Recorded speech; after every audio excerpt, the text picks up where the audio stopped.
Olá! Hoje Angélica de Pádua conversa com Simão Pedro Lima, palestrante no 30º Congresso Espírita de Goiás. O assunto: Bíblia e Espiritismo. Você acompanha ainda o quadro Tira Dúvidas com Eusi e Eusita, um momento cultural e muito mais. O nosso programa Encontro Fraterno é feito para você. Fique conosco.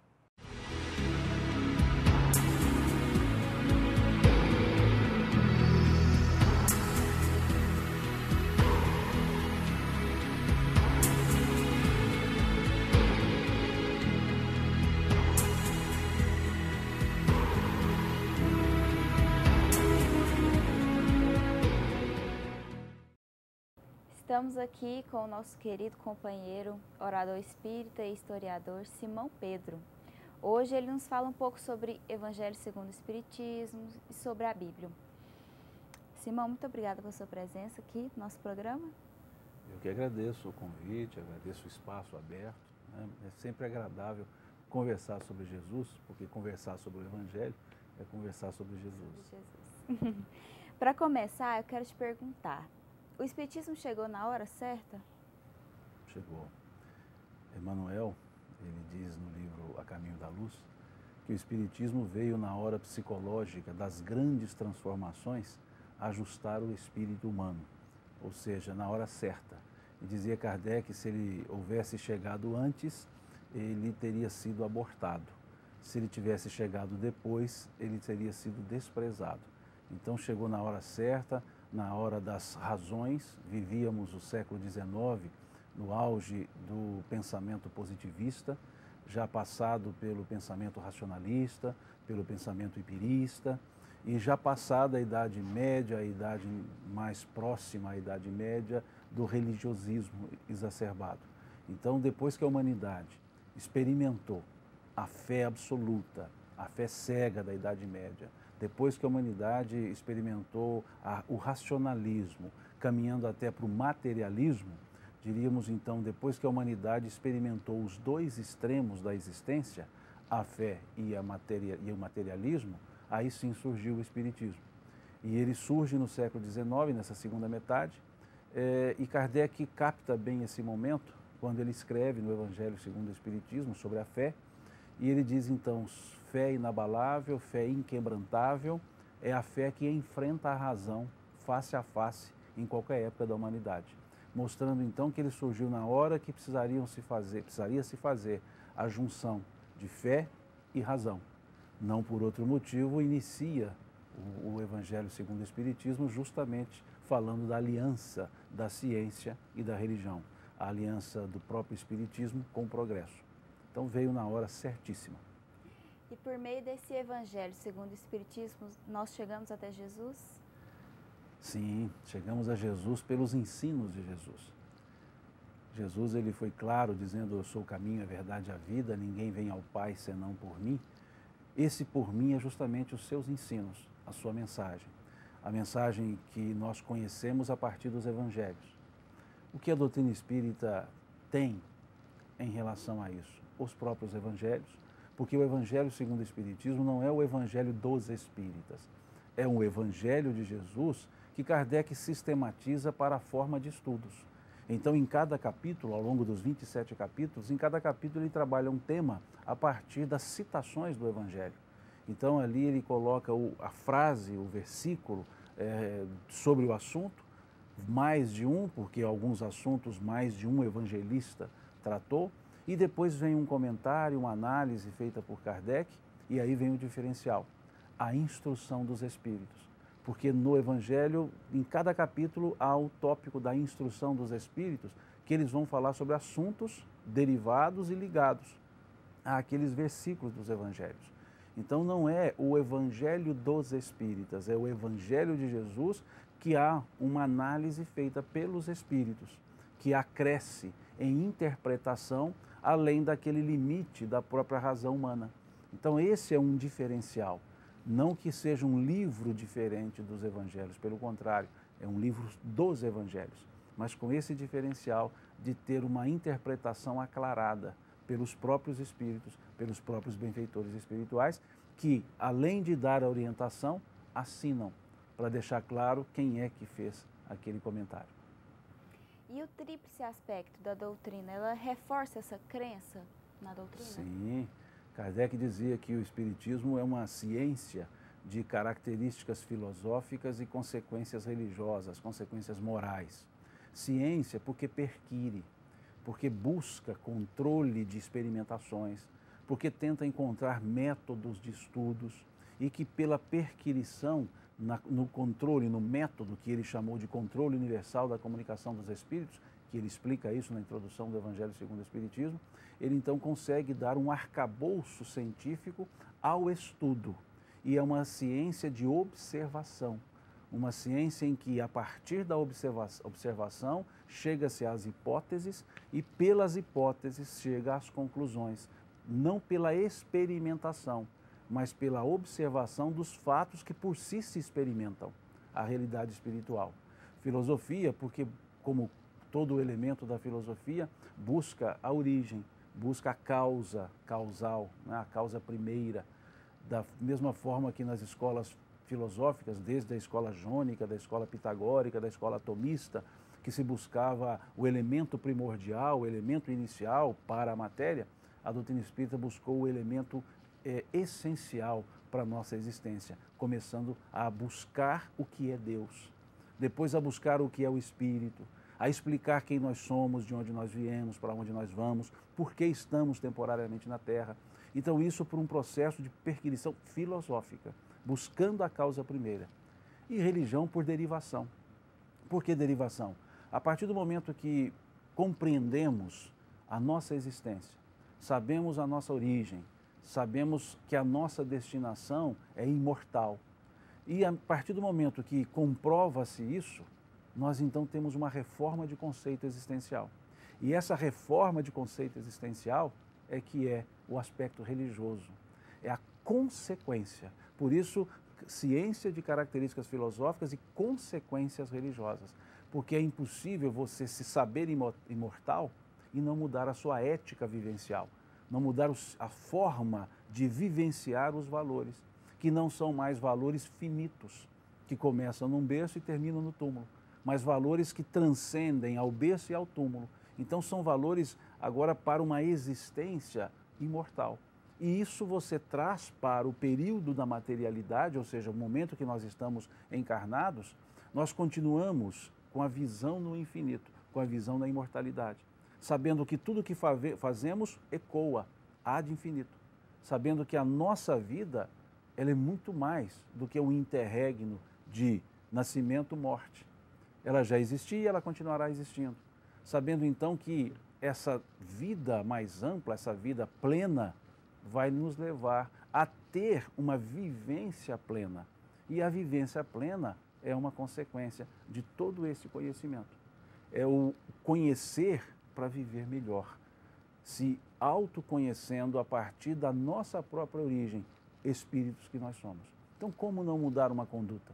Como não mudar uma forma de viver se você mudou uma forma de conceber a vida?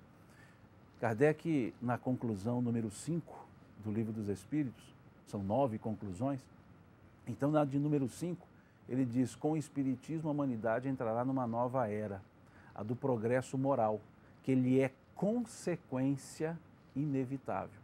Então vejamos que o objetivo da doutrina espírita não é a reforma moral, é o esclarecimento para que a pessoa se reforme moralmente. A reforma moral é uma consequência do aprender sobre o que é viver, sobre o que nós somos. Então ele diz consequências inevitáveis do aprendizado, do conhecimento. Então a doutrina espírita, ela propugna, ela prima por esclarecer, por responder às dúvidas. E ao respondê-las, nós passamos a saber mais amplamente, não no sentido intelectual, no sentido existencial. E aí mudamos completamente a nossa forma de viver, a nossa forma de agir, a nossa forma de conceber a própria realidade chamada Deus. Nós vamos para um breve intervalo, mas antes perguntamos: as leis de Deus são iguais para todos? Quem responde para nós são Eusi e Eusita.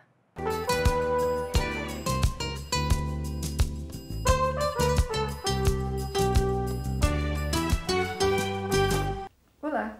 No Tira Dúvidas de hoje, uma questão para você refletir, talvez uma vida inteira. Elzi, as leis divinas são aplicadas igualmente para todos os seres? Realmente são aplicadas para todos os seres.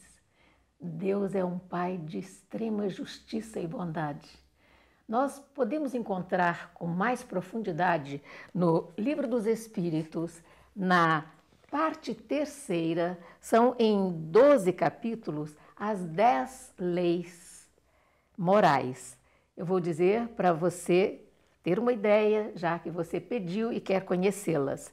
Lei de adoração, do trabalho, da reprodução, da destruição, da conservação, da sociedade, do progresso, da igualdade, da liberdade, da justiça, amor e caridade, para que você atinja a perfeição moral. Todas elas, como a Elzita já disse, leva-se uma vida talvez até mais para que a gente ponha em prática e vivencie, porque o importante é você conhecer, sentir e viver estas leis. E é uma empreitada maravilhosa que exige de você uma determinação e uma vontade enorme de se aperfeiçoar. Nesses 12 capítulos da parte terceira de O Livro dos Espíritos, exatamente das questões 616 a 919, você irá contar com 278 artigos que deverão nortear a sua vigência, a sua conquista, o seu trabalho no campo de evolução espiritual. Veja isso, do capítulo das leis morais. Todos nós somos iguais perante Deus e a lei, ela simplesmente é, independe. A única coisa que nós temos que cuidar é com o quê? É com a nossa opção, com a nossa escolha para trilhar o caminho do bem. Na sua telinha, o e-mail através do qual você pode entrar em contato conosco e enviar as suas dúvidas. Até a próxima semana.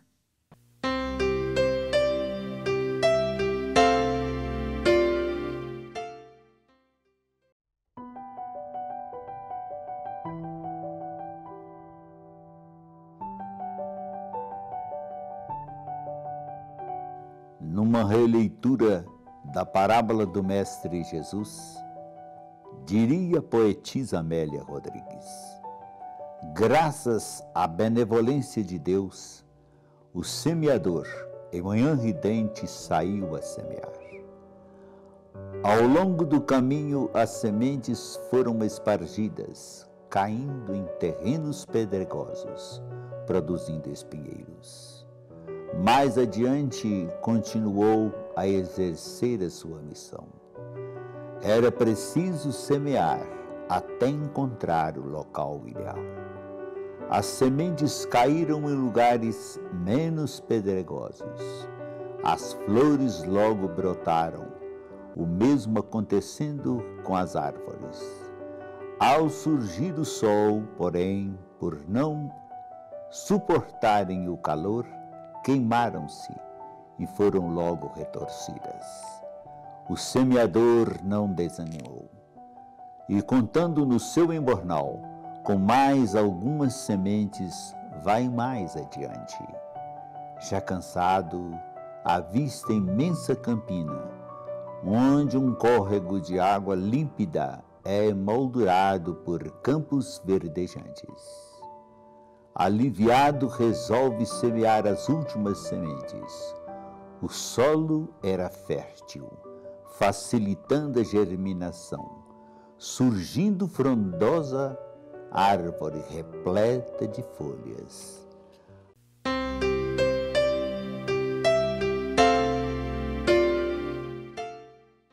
Estamos de volta com a entrevista com Simão Pedro Lima, realizada por Angélica de Pádua durante o 30º Congresso Espírita de Goiás. Continue acompanhando. E a nossa doutrina, ela primeiro consola para depois esclarecer? Como que é isso? Ela esclarece e consola. Porque a partir do momento que eu deixo de crer e passo a saber, o consolo é natural, é imediato. Eu posso não saber o fato, mas eu sei a origem. Por exemplo, o sofrimento. O sofrimento, a partir do momento que você o entende, como consequência das nossas escolhas, como consequência das nossas atitudes. Eu posso não saber o que eu fiz na lembrança, mas eu sei que algo fiz para justificar o que eu estou passando hoje. Porque senão nós tiraríamos Deus do senso de justiça e bondade. Se Ele nos impingisse, se Ele nos imputasse sofrimentos. Deus não nos quer sofrendo, Deus não nos quer com dificuldades. Ele nos quer crescendo. E as dificuldades nos fazem crescer, porque fomos nós que as espalhamos a partir da própria escolha que fizemos entre um e outro ato. Então, quando eu sei disso, eu já olho o sofrimento com outros olhos. Eu já não me sinto vítima. E não me sentindo vítima, eu não tenho o sentimento da autocomiseração. Ou seja, eu não tenho pena de mim mesmo. E aquele que sofre da autocomiseração, ele não sobe, ele não cresce, ele não evolui, porque ele sempre se vitimiza. Ele sempre diz que a vida não foi boa para com ele. A vida não é boa para com ninguém, a vida não é má para com ninguém. A vida é reativa. A vida devolve o que nós damos para ela. A vida é sempre devolutiva. Se eu espalho o ânimo de vida, a vida se anima para comigo, porque ela é apenas o resultado do viver. E isso é esclarecimento. E que consolo maior nós teremos, senão saber o porquê das coisas. Saber que não estamos vitimados, que não estamos sendo observados por Deus com olhos de perseguidor, mas com olho de um pai, com olho de um ser amoroso, com olhos de um ser amoroso que nos deu a oportunidade. Filosoficamente, poderíamos dizer que quando Deus nos criou, Ele só sussurrou uma palavra: viva, e vamos viver. E viver é justamente envolver todo esse processo.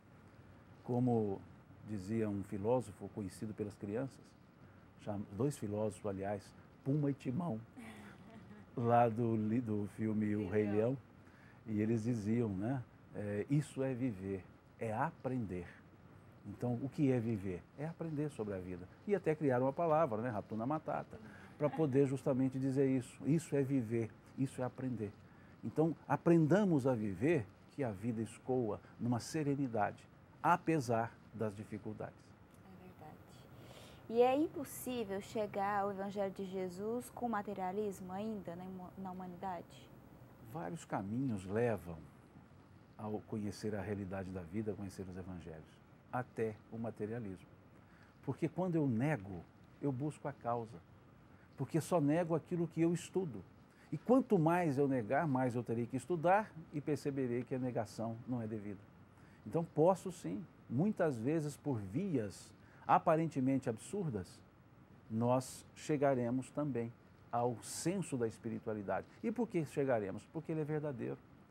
Não se tem como fugir daquilo que é uma realidade. A espiritualidade é um elemento real, não é ficcional, não é uma criação. Se é real, todos os caminhos acabam me levando ali, pela negação ou pela aceitação. Obviamente que a negação torna o caminho um pouco mais difícil, torna o caminho um pouco mais solitário, enquanto a aceitação torna o caminho mais solidário. Então, o que nega, talvez ele não negue por simples querer negar, mas por não conceber, por não conseguir abarcar uma lógica existencial. E aí refuta o não compreendido, refuta o não entendido. Mas depois a própria refutação vai gerar a oportunidade de conhecer.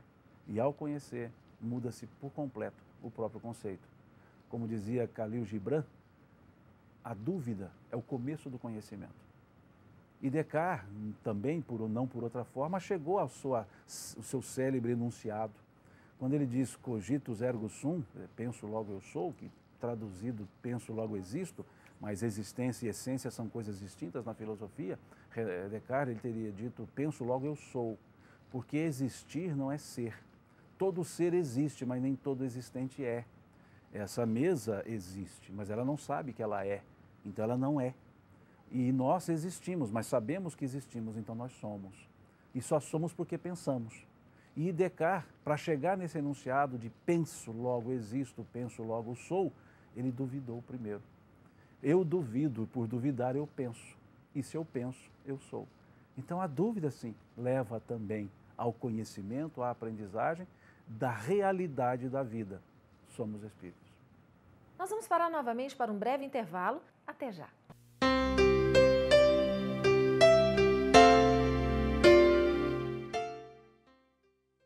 Conheça a Lefé, livraria e editora da Federação Espírita do Estado de Goiás. Menores preços, obras selecionadas, conforto e garantia. Facilidade no pagamento, entrega a domicílio. Venha tomar um cafezinho com a gente.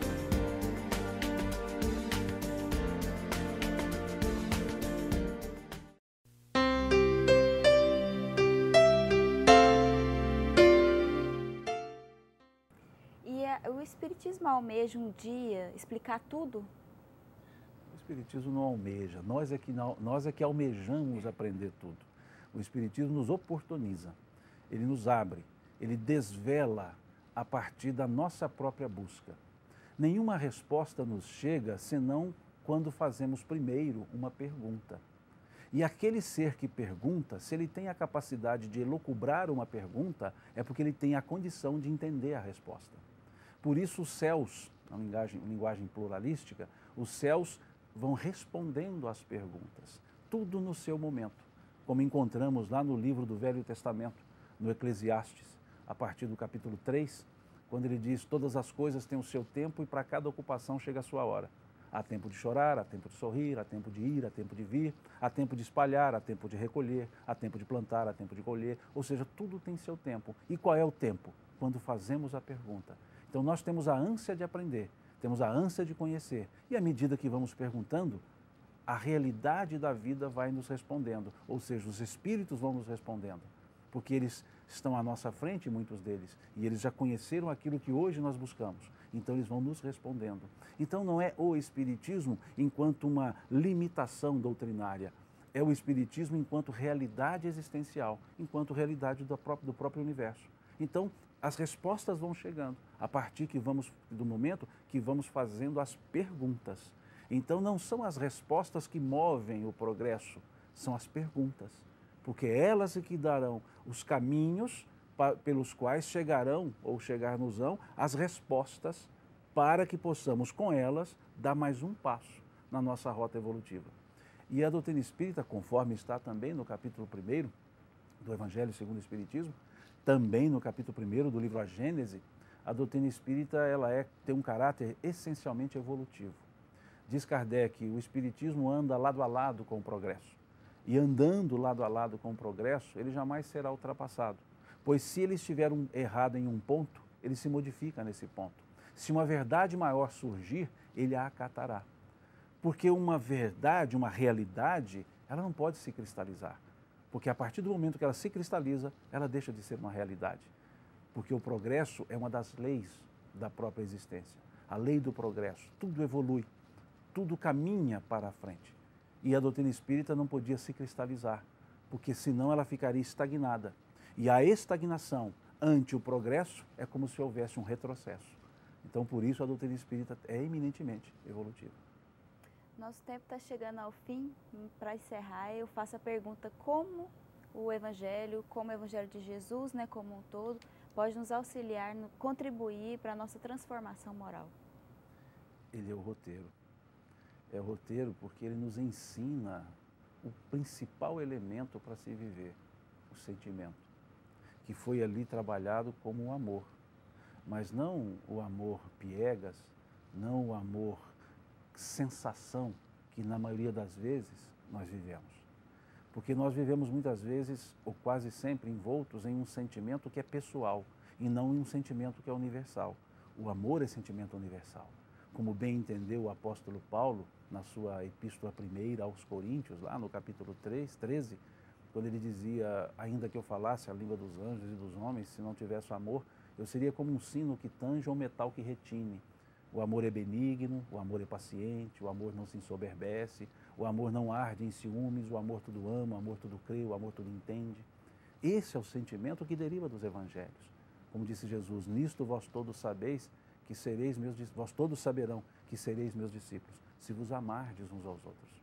Um só mandamento eu vos deixo, que vos ameis uns aos outros, assim como eu vos tenho amado. Então esse é o cerne dos evangelhos. Então nós crescemos, nós teremos uma rota evolutiva serena pelo amor. Ali tudo que aprendemos nos leva ao amor. Mas também temos a confusão desse amor-sensação. O amor epitélio, né? O amor da pele, o amor da vontade, o amor do desejo. Esse foi explicado por Luís de Camões, lá no século XVI, quando ele escreve Cântico ao Amor. E aí ele mostra esse amor confuso, que muitas vezes nós achamos que é amor. Como quando ele escrevia, o amor é o fogo que arde sem se ver, é ferida que dói e não se sente, é um contentamento descontente, é dor que desatina sem doer, é um estar-se preso por vontade, é servir a quem vence, o vencedor, é ter para com quem nos mata a lealdade. Como pode o amor causar no coração dos homens amizade, se tão contrário a si é esse mesmo amor? Esse é o amor do dia a dia, que nós não encontramos no Evangelho, encontramos nas paixões, que deixa as pessoas confusas. Então precisamos perceber que a junção desses dois tipos, o amor genuíno e esse amor-sensação, nós vamos aprender a sublimar a sensação a partir do entendimento do sentimento. Que roteiro melhor para viver, senão esse, que está nos Evangelhos. Muito obrigada, Simão, pela sua presença no nosso programa, foi excelente. Eu que agradeço a vocês a oportunidade de mais uma vez estar aqui conversando. E até a próxima. Se Deus quiser. Muito obrigada. O nosso programa está chegando ao fim, mas nós temos um presente especial para você. A apresentação de Tim e Vanessa durante o nosso 30º Congresso Espírita de Goiás. Tenham todos uma ótima semana, fiquem com Deus e nos encontramos na semana que vem.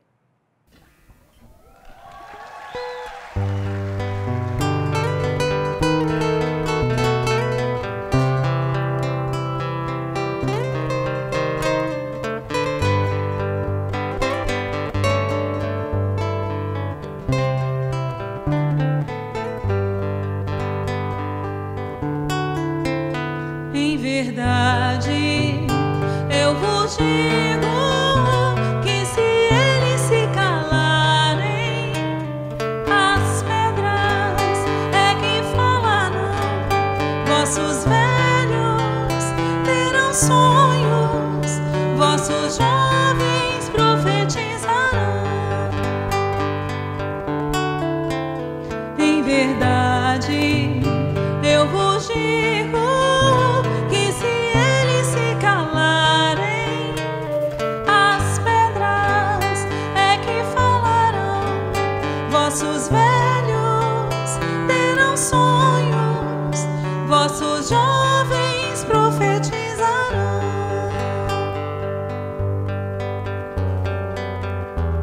Cajado de Moisés,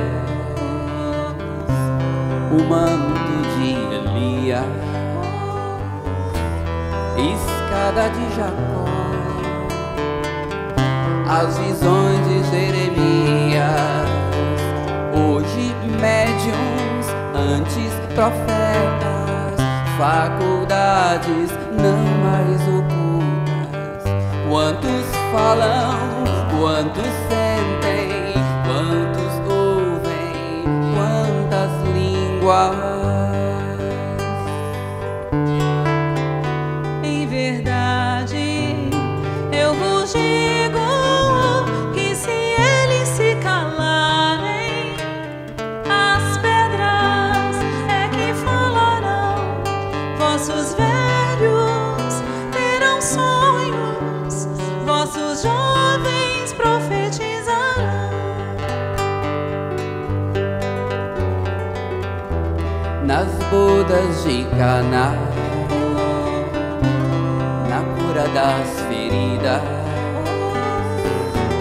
na transfiguração,